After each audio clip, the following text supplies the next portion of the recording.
Hello everyone. I hope you're all doing great. I'm Kirti Sophia Pernachan, and in today's session we'll be dealing with the poem On Killing a Tree by Giv Patel. Giv Patel is one of the most prominent Indian writers in English. He was born in Mumbai on 18th August 1940. He got his education from Xavier's High School and Grand Medical College, Mumbai. He is employed as a medical practitioner in Mumbai at present, and he usually conducts workshops on poetry for students.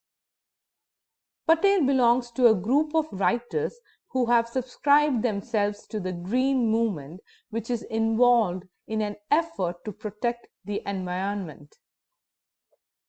His poems speak of deep concerns for nature and exposes man's cruelty to it.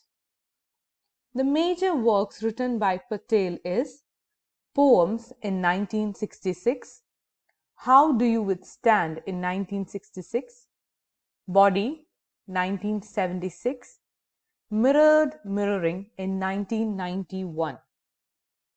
He has also written 3 plays titled Princess, Savaksa, and Mr. Behram. He is a painter too and has conducted several exhibitions of his paintings in India and abroad. His poems have appeared in the New Writing in India, Illustrated Weekly of India, Poetry India, and Young Commonwealth Poets. On Killing a Tree is included in the collection Poems, which was launched by the famous poet Nissim Ezekiel. It describes man's cruelty to trees. Tree is considered as a symbolic of nature, and it is described with irony and detachment. The step-by-step process of destroying a tree is minutely portrayed in the poem. The language of On Killing a Tree is simple, and the diction has remarkable evocative power. The poem is an apt commentary on a major environmental issue, mindless deforestation that human beings face today. Now we'll move on to the poem On Killing a Tree. The first stanza. It takes much time to kill a tree. Not a simple jab of the knife will do it. It has grown slowly, consuming the earth, rising out of it, feeding upon its crust, absorbing years of sunlight, air, water, and out of its leprous hide sprouting leaves. In this stanza, crust means hard outer cover of something, that is the earth's crust. And the word leprous means it resembles leprosy, and it actually signifies the surface of a bark. The tree's bark reminds us of the skin of a leprous person. It's disfigured and irregular, the bark of the tree. So in this stanza, the poet is telling that to kill a tree is not a simple job. By just jabbing the knife on a tree won't do it. By just cutting the tree won't get killed, because the tree has grown slowly. The growth of the tree was very slowly, and it has consumed manure from the earth, and it's rising from the soil, and it has fed upon the crust of the soil all the nutrients and water and minerals, and the tree is growing so strong.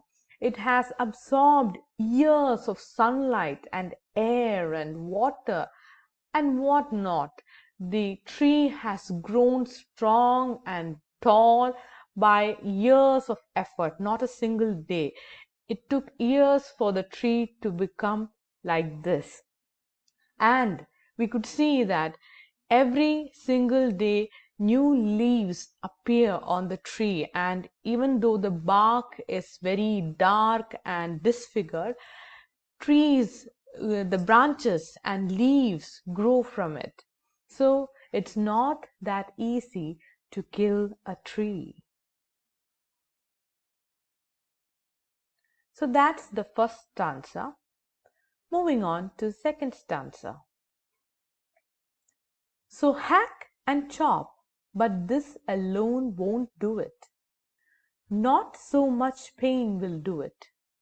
The bleeding bark will heal, and from close to the ground will rise curled green twigs, miniature boughs, which, if unchecked, will expand again to former size. So here, hack means to cut into pieces in a rough and violent way, and chop is to cut something into small pieces. Bough means large branches of trees. So here the poet is telling that if we just cut and chop a tree, that is not enough to kill a tree. That won't do the job. That much pain won't affect the tree, because even though the bark is bleeding, it will heal. And from a very earlier time itself, we could see that the plant or the tree will start growing from the root again. From the ground, new leaves appear, new twigs appear, and miniature boughs come up. And if we do not check the tree and see whether the tree is completely destroyed, we could see that within a couple of months, another small tree comes up from the same bark. So here the poet is telling, if we are very much concerned to kill the tree, by just chopping and just cutting it into pieces won't do the job. It would just heal off, and new branches will come from the root, and the tree will come back in its glory sooner than enough. So here the poet is trying to mock at us, especially human beings. Us, we are the people who tries to destroy a tree, and he's trying to give us a glimpse of what you should do, or what you should be concerned of before you kill a tree. So that's the second stanza. In the next video, we'll continue with the poem. Thank you so much.